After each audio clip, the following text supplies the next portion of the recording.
Well, hello everybody. It has been an incredibly massive day. I know you're asking where the avatar is. He's taking a quick break. He's working on some games. Meanwhile, you got me. And we got some huge news to bring you. As you know, I try to keep you guys in the loop whenever I can. And this is way too important not to talk about. The Xbox Series S/X had their pre-order stuff and all that jazz leaked yesterday. The dates and everything were out there.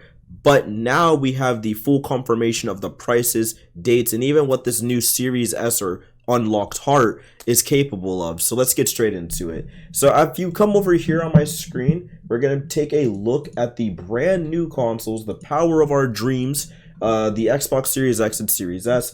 The Series S is basically a mini version of the Series X. It doesn't have the same performance. It's not really made for 4K ray tracing 60 hertz.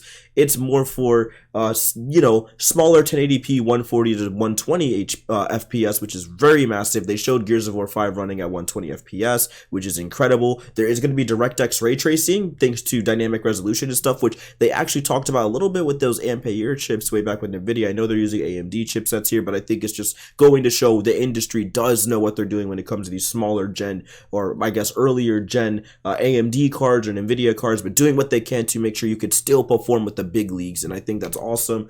This is very inclusive. A $299 console, $24.99 for Xbox All Access, which is a monthly payment service. They send you the console after your first payment, which is like, again, $24.99. You pay it monthly, you get 24 months of Game Pass and all that, and you get to keep the console afterwards, or you get to upgrade the console afterwards for a slight, upcharge, which is really, really cool. So the fact that there's so many different ways where you can get into this Xbox ecosystem, I'm finding really interesting. You could really see that it's playing to its strengths here. Before, it didn't really make much sense to get anything other than the Series X on that All Access thing, or I'm sorry, the Xbox One X on the All Access, because who really wants a Series S? It's like $22.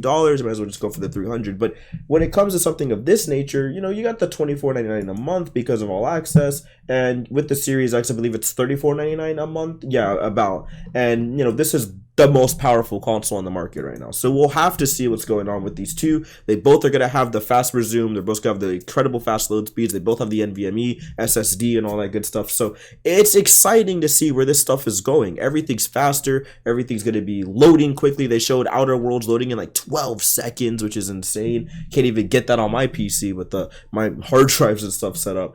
And it just looks great. Everything they're showing off looks awesome. Coming out September 22nd. Pre-orders are going to start. That's pretty hype, and everyone can start pre-ordering these next generation consoles. I'm going to be keeping my eye on it. I think I'm going to try to go for a Series X and see what we could do from there. Maybe a Series S. It depends. I kind of don't feel like I need a 4K mega console when I don't really have a 4K setup, and the Series S is kind of right up my alley. I'm just itching to play Destiny 2, to be honest, and that's the quickest way I could get to it, and also probably the cheapest way while getting a new console out of it, right? You got to think about if I get it on PC, there's all these little loopholes. I'm about to get a new graphics card and stuff. So, I don't know. I'm really looking into the Series S. It's looking like it might be a console perfect for me. And it also solves a lot of my complaints I was going to have, where it's like, how are games like the Medium going to run? There was a lot of games that were Series X exclusive during the conference, and they were not going to be on the Xbox One X or the originals at all, like the Medium and stuff. But here goes to show that it's doable. It's going to happen. It's possible that some of these games are going to be playable, and it's all thanks to the fact that they are going to have these NVMe super fast SSDs and stuff. So not only do we have that, we also have a super huge thing here. As you can tell, we have Game Pass, and Game Pass is a humongous deal. As you can tell, there's over 100 plus quality games. It's absolutely insane, ranging from the PC to the Xbox One. And now, on top of all of that, it includes an EA Play membership, which means, yes, you could play all those EA bangers, well, at least the past ones, with Game Pass, and it's bundled for free, no extra upcharge. And that's massive. That's absolutely massive, because now we could play, Skate 3, Black, were two of the games they showed off. You have the Dead Space franchise, one of my favorites, Dragon Age, Mass Effect, the Battlefield games. All of it's there, and, probably with the DLC too, Battlefield 4 and the sort, and Star Wars for people that missed those ones. All of that's playable now on the Xbox Game Pass bundle. And dude, that's massive. This EA Play membership I thought was going to be super anti-consumer. I thought they were just kind of going to start pulling games away and focusing it all on their platform. But here they are teaming up with Xbox and working together to release these games. Now, Granted, if I'm pretty sure if you want the day one EA games like they've been doing with Madden and FIFA, and I'm guessing the new Battlefields and Dragon Ages and all that stuff, you're going to have to get their EA Play like Ultimate membership, I believe it was called, or Pro membership, I believe it was called, which is instead of $5, you pay an extra 10, it's 15. But if you are into just wanting to test games out and you know that a game's coming out that you want, it doesn't really hurt you too much or bites you, too hard when you just pay the extra $10 for a month and you play the games. I think that's fine. And it's not like they don't know you're going to cancel afterwards, or maybe you're going to keep it and, see what's popping. Overall, I know people are kind of tired of subscription services and models. I understand where you're coming from, but for gamers and games in general, I find it to be honestly fine. A lot of people, especially in my circle, are just busy people, right? And being able to have a service that's $5 a month or $10 a month or whatever, 15, I guess, with Game Pass Ultimate, or sometimes usually $1, because they don't stop recommending that you relaunch your trial for $1 with extra 3 months or whatever. They're really generous with this thing. But regardless, it's great for them because they get to go in, play whatever exclusives they want, get a feel of the Xbox ecosystem, and then they're good. And if they like the game, they get that 10-20% discount with Game Pass. They buy it, they keep it, and they keep it pushing. And if you're an Xbox fan like myself and you're just really in it for the exclusives, well, that's the best way to play all of them in a very easy to digest format very quickly. They're all going to be there on launch, day one, midnight pre-orders, you know what I'm saying? And that is absolutely massive, okay? I think this whole Game Pass thing is sick. I love that we're going to be able to play these games day one as they keep showing off. I'm very looking forward to the medium. I'm very much looking forward to all the games coming out. It's just going to be awesome, guys.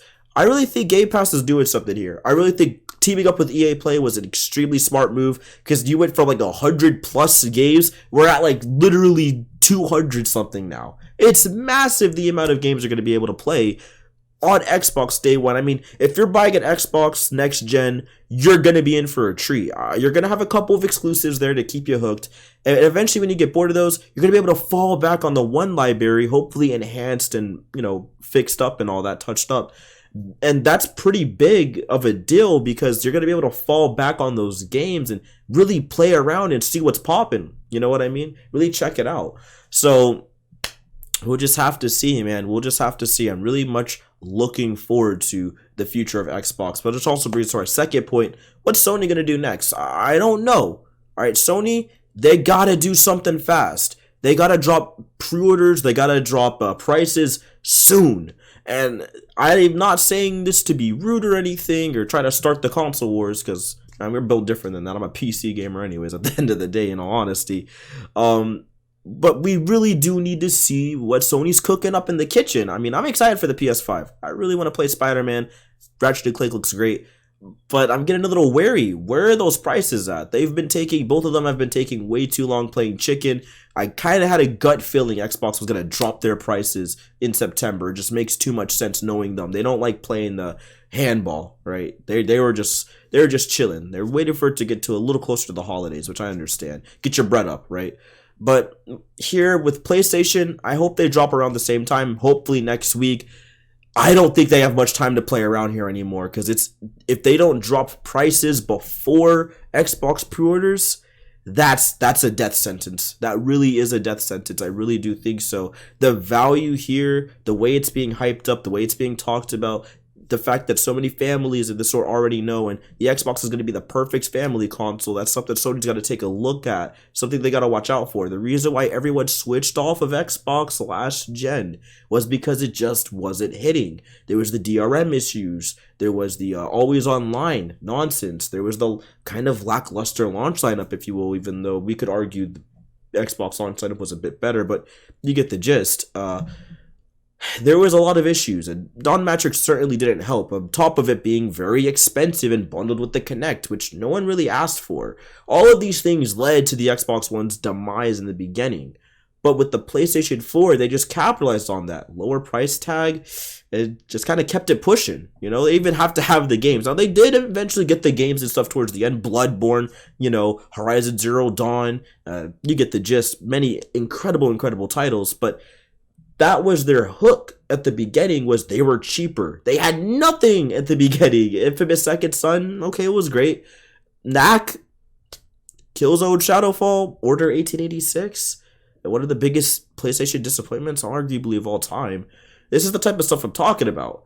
They didn't really have much going on. It was a really lackluster last gen if you think about the beginning. It really only picked up towards the end, and that's worrying. But this gen starting different. It's swinging out the fences for both consoles thanks to the beautiful third-party support.